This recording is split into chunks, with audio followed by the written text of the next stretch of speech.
Morning. So let's start with our case today. She was 26 years old female patient who had a history of trauma during her childhood and poor vision in her left eye since then. She complained that this drop of vision has increased in the past 1 year. Also, she complained of pain and 2 brownish masses in her left eye. The examination of the right eye was unremarkable, but the left eye had no PL vision. The IOP was elevated to 36. She had the 2 brownish masses and a blackish membrane behind the cornea with no any details to the iris or the lens.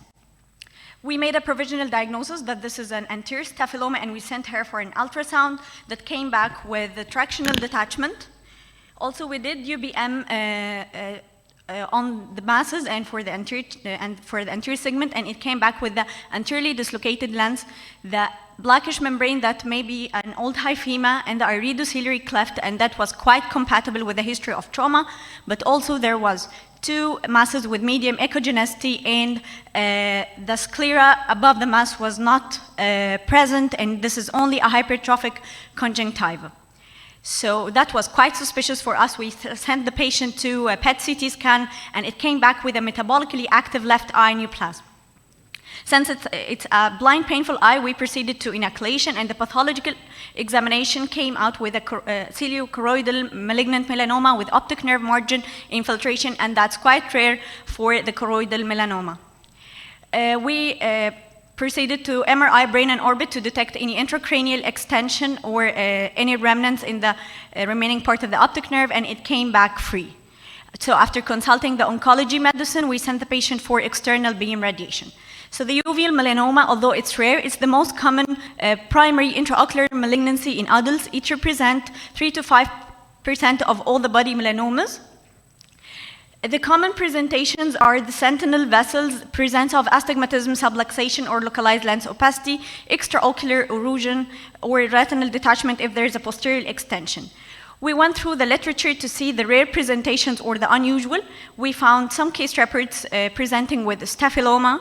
Also, the ring melanoma that represent with refractory glaucoma, difficult to treat, and it's difficult to diagnose unless you do very careful gonioscopy.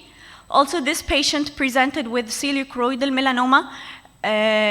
She presented with partially eviscerated globe, and during completion of the evisceration, they found that the choroid is very thickened. They proceeded to inoculation, and it came back with the melanoma. So the UBM is really important in diagnosis the small ciliary body melanomas that are not detected by our routine examination. Also, it's important to detect the tumor extension. How can we find them? We may find loss of the normal acute shape of the anterior chamber, as we see in the first picture and the second picture. Also, we can find the tissue or the mass with a medium echogenicity. Also, it's important to detect the posterior extension to the lens equator or the surface and the scleral invasion, and this is important to decide the management or the serous retinal detachment. About differentiating both of them, on the right, we can see the picture of a staphyloma where there's the sclera is intact, but it's there, and there is no mass. But on the left, the picture is show that there is no sclera. There is only a hypertrophic conjunctiva and the mass, the presence of a medium echogenic mass.